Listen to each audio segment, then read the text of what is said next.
Hello दोस्तों, कैसे हैं आप सभी।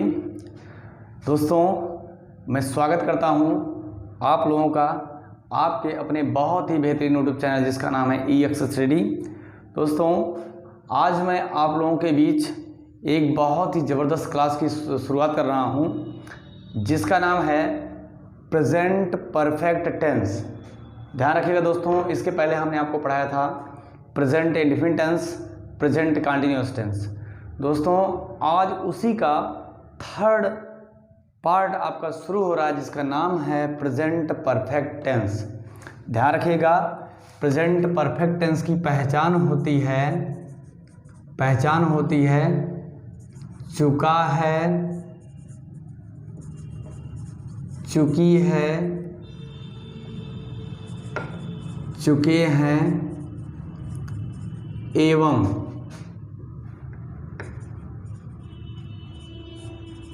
चुका हूँ। दोस्तों, किसी भी टेंस को पहचानने के लिए सबसे मेन चीज़ होता है उसकी पहचान। किसी भी टेंस को जानना अगर है तो ध्यान रखिएगा तो उसकी पहचान सबसे इम्पोर्टेंट है। तो ध्यान रखिएगा, सबसे पहले पहचान उसकी क्या होगी, चुका है, चुकी है, चुके हैं या फिर चुका हूँ। अब इसमें आपको सबसे पहला पार्ट आपको पढ़ना है अफर्मेटिव सेंटेंस।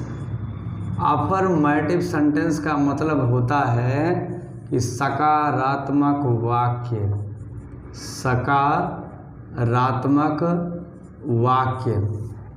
ध्यान रखना, अगर ही, सी, इट या कोई नेम होगा या फिर एक वचन होगा, इसके साथ हम हैज़ का प्रयोग करेंगे। और आई, वी, यू, दे या फिर कोई बहुवचन होगा तो उसके साथ हम हैव का प्रयोग करेंगे। ध्यान रखिएगा, इन सब के साथ हमेशा वर्ब की थर्ड फॉर्म का प्रयोग होता है। ठीक है, तो ध्यान रखिएगा, चाहे जो परफेक्ट टेंस हो, चाहे प्रेजेंट परफेक्ट, चाहे पास्ट परफेक्ट, चाहे फ्यूचर परफेक्ट, तीनों टेंसों में ध्यान रखिएगा कि हमेशा वर्ब की थर्ड फॉर्म का प्रयोग होता है। अगर परफेक्ट का नाम लिया गया तो जान लीजिए कि हमेशा वर्ब की थर्ड फॉर्म का प्रयोग होगा। और इसका जो फार्मूला होता है, सूत्र जिसे कहते हैं, सबसे पहले सब्जेक्ट, फिर हेल्पिंग वर्ब मतलब हैज़ या हैव में से कोई एक, फिर वर्ब की थर्ड फॉर्म, फिर ऑब्जेक्ट, अंत में फुल स्टॉप। इन दोनों में से कोई एक लगेगा। जैसे देखिए, सबसे पहले सब्जेक्ट, फिर हैज़र में से कोई एक, फिर वर्ब की थर्ड फॉर्म, फिर ऑब्जेक्ट। जैसे कहा जाए वह किताब खरीद चुका है। इसके अंत में ध्यान रखिएगा क्या आया है, चुका है। चुका है मतलब कौन सा टेंस, प्रेजेंट परफेक्ट। अगर है आ गया तो प्रेजेंट परफेक्ट है। ठीक है, तो सबसे पहले सब्जेक्ट माने करता कौन किताब पढ़ चुका है, तो किताब कौन पढ़ चुका है, वह की इंग्लिश क्या होगी, ही। अब ही के साथ किसका प्रयोग होगा, हम लगाएंगे हैज़, क्योंकि हैज़ में से कोई एक लगाना था तो सब्जेक्ट ही हो गया, फिर हैज़ हो गया, वर्ब की थर्ड फॉर्म। अब यहाँ पे क्रिया क्या हो रही है, वह किताब क्या कर चुका है, खरीद चुका है। तो बाई माने होता है खरीदना, थर्ड फॉर्म होगा BOUGHT, बाट माने तक खरीद चुका। अंत में बचा क्या, द बुक माने होता है किताब। ठीक है, अब आगे जैसे कहा जाए मैं घर जा चुका हूँ, मैं इंग्लिश क्या होगी, आई। अब आई के साथ किसका प्रयोग होगा, हैव। अब उसके बाद सब्जेक्ट हो गया, हैव हो गया, वर्ब की थर्ड फॉर्म का प्रयोग करेंगे। तो यहाँ पे मैं घर क्या कर चुका हूँ, जा चुका हूँ। जाना अंग्रेजी गो होता है, गो का थर्ड फॉर्म क्या होगा, गॉन। कहाँ, टू हाउस माने होता है घर। मैं घर जा चुका हूँ तो I have gone to house. जैसे कहा जाए वे सड़क पर आ चुके हैं। तो सबसे पहले करता कौन सड़क पर आ चुका है, वे सड़क पर आ चुके, तो वे की इंग्लिश क्या होगी, दे। दे माने होता वे, और उसके बाद फिर दे के साथ किसका प्रयोग करेंगे, हैव का। दे हैव, अब सब्जेक्ट हो गया, हेल्पिंग वर्ब हो गए, वर्ब की थर्ड फॉर्म सड़क पर क्या कर चुके हैं, आ चुके हैं, तो कम माने होता है आ चुके हैं कहाँ, सड़क पर, तो एट द रोड माने होता है सड़क। ठीक है, इस प्रकार से आपको बहुत सारे वाक्य मिलेंगे समझने के लिए, जिसमें आपको ट्रांसलेशन और बेहतरीन समझ में आएगा। लेकिन आप प्रैक्टिस करिए, जो नहीं समझ में आता आप कमेंट बॉक्स में कमेंट करिए। दोस्तों मैं आपसे आशा करता हूं कि आप लोगों को वीडियो ये बहुत बढ़िया समझ में आ रहा होगा, बहुत ही अच्छी क्लास चल रही है और समझ में भी बढ़िया आ रहा होगा। तो आप लोग लाइक, कमेंट और शेयर करना ना भूलें, सब्सक्राइब करना ना भूलें दोस्तों, क्योंकि यही हम लोगों की एनर्जी होती है। ठीक है, तो चलिए आगे स्टार्ट करते हैं। ये तो रहा आपका अफर्मेटिव सेंटेंस। अब आपको इसका सेकंड पढ़ना है, जिसे कहते हैं निगेटिव सेंटेंस। निगेटिव सेंटेंस मतलब होता है नकारात्मक वाक्य। चलिए स्टार्ट करते हैं निगेटिव सेंटेंस। ध्यान रखिएगा, निगेटिव सेंटेंस में बहुत ज़्यादा चेंजिंग नहीं करनी पड़ती है। ध्यान रखिएगा, निगेटिव सेंटेंस, निगेटिव सेंटेंस का मतलब होता है नकारात्मक वाक्य। यहाँ पर ही, सी, इट या कोई नाम होगा, एक वचन होगा तो हैज़ नॉट का प्रयोग होगा, और आई बी यू दे कोई बहुवचन होगा तो क्या लगाएंगे, हैव नॉट का प्रयोग करेंगे, और हमेशा वर्ब की थर्ड फॉर्म का ही प्रयोग करते हैं। ठीक है, ध्यान रखिएगा। अब सबसे पहले फॉर्मूला सब्जेक्ट प्लस हैज़ है, फिर नॉट लगाएंगे, फिर वर्ब की थर्ड फॉर्म, फिर ऑब्जेक्ट। ठीक है, तो ये रहा नेगेटिव सेंटेंस आपका। नेगेटिव सेंटेंस का मतलब होता है नकारात्मक वाक्य। ही, सी, इट या कोई नाम होगा, एक वचन होगा तो हैज़ नॉट का प्रयोग करेंगे। आई बी यू दे कोई बहुवचन होगा तो क्या लगाएंगे, हैव नॉट का प्रयोग करेंगे, और हमेशा वर्ब की थर्ड फॉर्म का ही प्रयोग होगा। ठीक है, चलिए आगे है सब्जेक्ट प्लस हैज़ या have plus not plus verb की थर्ड फॉर्म, फिर ऑब्जेक्ट। ठीक है, चलिए जैसे वाक्य आता है कि वह घर में नहीं आ चुका है। वाह की इंग्लिश क्या होगी, ही। ये सब्जेक्ट हो गया। अब हैज है में से कोई एक वाह क्या ही होता है, ही के साथ क्या लगेगा, has not, he has not. अब क्रिया क्या हो रही है, वह घर में क्या कर चुका है, आ चुका है, तो कम माने होता, आज थर्ड फॉर्म कम होती ही है। कम कहाँ, घर में, तो इन द हाउस माने होता है घर में। वे सड़क पर नहीं पहुंच चुके हैं, पहुंच चुके हैं, तो वे की इंग्लिश क्या होगी, दे। अब दे के साथ क्या लगेगा, हैव नॉट, हैव नॉट। ठीक है, दे हैव नॉट। अब क्रिया क्या हो रही है, वे सड़क पर क्या कर चुके हैं, नहीं पहुंच चुके, तो रीच माने होता है पहुंचना, थर्ड फॉर्म हो जाएगा रीच्ड, कहाँ, सड़क पर, तो इसका होगा एट द रोड माने होता है सड़क। और जैसे कहा जाए तुम कहानी नहीं सुन चुके हो, तुम की इंग्लिश क्या होती है, यू।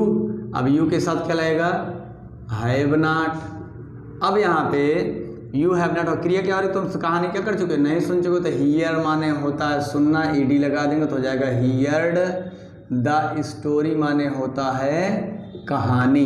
ध्यान रखिएगा, यहाँ पे हियर्ड भी लिख सकते हैं, लिसन भी लिख सकते हैं। ठीक है, हियर्ड माने भी सुनना होता है, लिसन माने भी सुनना होता है, तो हियर्ड थर्ड फॉर्म में, इसलिए यहाँ पे हियर्ड लगाया गया है।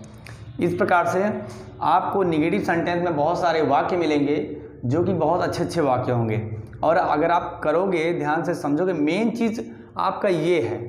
अगर आपको ये बढ़िया समझ आएगा कहाँ कहाँ हैज़ नॉट लगेगा, कहाँ कहाँ हैव नॉट लगेगा, तो आप बढ़िया से समझ जाएंगे। ठीक है, बहुत सारे लोग कहते हैं कि यार समझ नहीं आ रहा है, तो समझ में तभी आएगा कि जब आप इसको समझेंगे कि ही, सी, इट या कोई नाम होगा, एक वचन होगा तो हैज़ नॉट का प्रयोग करेंगे, और आई बी यू दे या कोई बहुवचन होगा तो हैव नॉट का प्रयोग करेंगे, और वर्ब की थर्ड फॉर्म का प्रयोग करेंगे। ठीक है, चलिए आगे है सब्जेक्ट, फिर हैज़ है, फिर नॉट, फिर वर्ब की थर्ड फॉर्म, फिर ऑब्जेक्ट। अगर ये सब समझ रहे हो तो आपको सारे वाक्य बहुत बेहतरीन समझ में आएंगे। बात होती है मीनिंग की, तो जब आप लगातार ट्रांसलेशन करेंगे तो आपको एक से एक बढ़िया बढ़िया मीनिंग, सारी मीनिंगें धीरे धीरे अपने आप करके क्या हो जाएंगी, तैयार हो जाएंगी। ठीक है, तो चलिए अब नेक्स्ट आपको पढ़ना है, आपने पहले पढ़ा अफर्मेटिव सेंटेंस, उसके बाद नेगेटिव सेंटेंस, अब आप पढ़ेंगे इंट्रोगेटिव सेंटेंस। ठीक है, सेकंड आपको पढ़ना है इंट्रोगेटिव सेंटेंस, माने होता है प्रश्नवाचक वाक्य। ठीक है, चलिए स्टार्ट किया जाए इंट्रोगेटिव सेंटेंस। ठीक है, इंट्रोगेटिव सेंटेंस माने होता है प्रश्नवाचक वाक्य।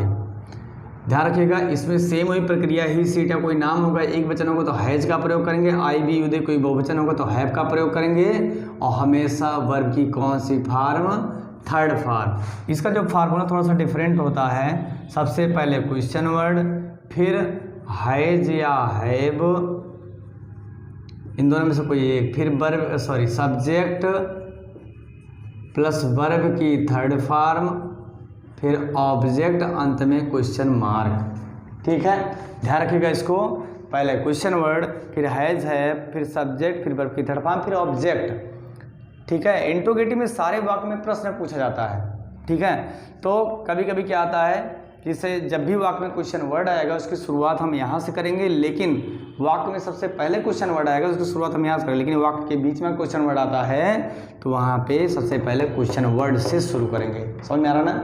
तो हमने आपको पिछले क्लास में आपको बेहतरीन तरीके से बताया था कि कैसे हम कहाँ प्रयोग करते हैं। तो चलिए देखिए यहाँ पर जैसे कहा जाए,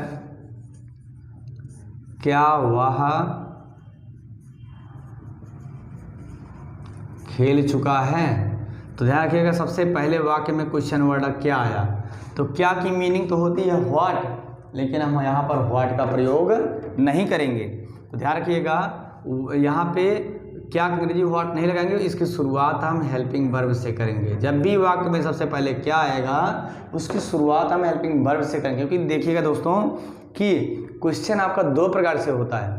एक, जब वाक्य में सबसे पहले क्या आता है तो उसका जब आंसर देते हैं तो वो दो तरीके से, या तो यस या तो नो। जैसे कहा जाए क्या हुआ खेल चुका है, अगर हमें इसका उत्तर देना होगा तो हम कहेंगे हाँ या ना। अगर खेल चुका है तो हाँ कहेंगे, और अगर नहीं खेल चुका तो कहेंगे नहीं खेल चुका है। लेकिन यही क्या अगर बीच में तक हुआ क्या खेल चुका है तो हम इसका उत्तर दूसरे टाइप से देते। क्या मतलब खेल पूछ रहा है, क्या खेल चुका है, कबड्डी खेल चुका है, क्रिकेट खेल चुका है, या फिर कोई और गेम खेल चुका है, तो वहाँ पे गेम का हमें नाम बताना पड़ता है। लेकिन यहाँ पर वाक्य में सबसे पहले क्या आया है, इसीलिए इसकी शुरुआत हम हेल्पिंग वर्ब से करेंगे।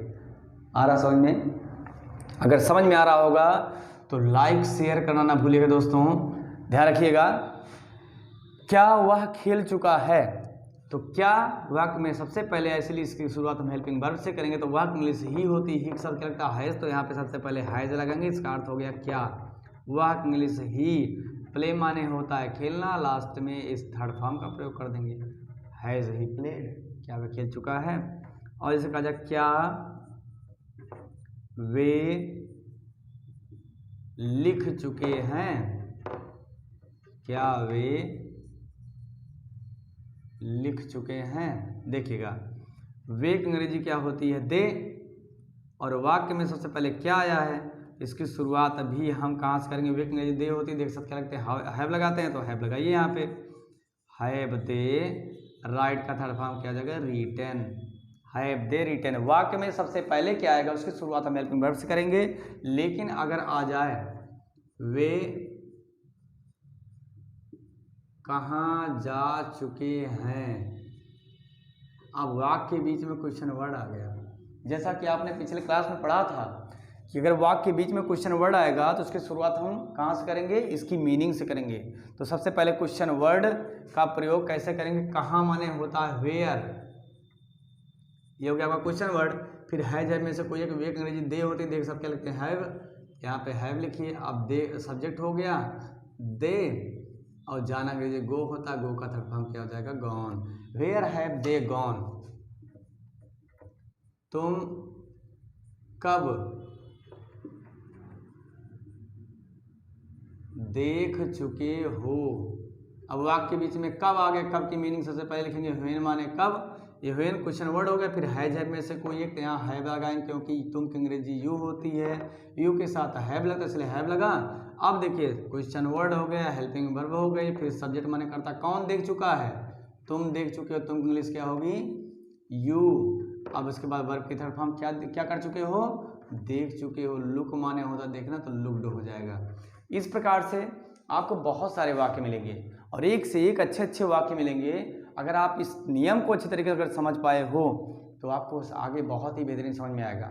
दोस्तों मैं आशा करता हूं कि आप लोगों को बहुत बेहतरीन समझ में आया होगा और आप इसको समझिए, ध्यान से पढ़िए और अच्छी तरीके से अपने मन में बैठाने का प्रयास करिए, क्योंकि ये ट्रांसलेशन एक ऐसा माध्यम है जिससे हम हर चीज़ को आसानी से प्राप्त कर सकते हैं। क्योंकि हम कहीं बाहर भी जाते हैं तो आजकल का जो क्षेत्र है वो इंग्लिश का क्षेत्र है। जिस व्यक्ति को इंग्लिश अच्छी आती है, इंग्लिश में अच्छी पकड़ है, वो व्यक्ति जीवन में हमेशा कहीं भी रहेगा वो सक्सेस रहेगा, क्योंकि विश्व का ऐसा कोई कोना नहीं है जहाँ पर इंग्लिश ना बोली जाए। तो दोस्तों आप लोग तैयारी करिए अच्छे तरीके से ट्रांसलेशन की, क्योंकि बोलचाल की भाषा में ट्रांसलेशन यूज होता है, लेकिन कहाँ कैसे यूज होता है ये आप ट्रांसलेशन के माध्यम से ही जानोगे। तो दोस्तों मैं इसी क्लास के साथ अपनी इसी क्लास को समाप्त करता हूं और नेक्स्ट क्लास में आपको एक अच्छे ट्रांसलेशन के साथ आपको लेकर चलूँगा और आप लोग बेहतरीन तरीके से पढ़ाई करिए, तैयारी करिए। बाकी इन्हीं बातों के साथ मैं इस क्लास को समाप्त करता हूं। थैंक यू वेरी मच, बहुत बहुत धन्यवाद आप लोगों का।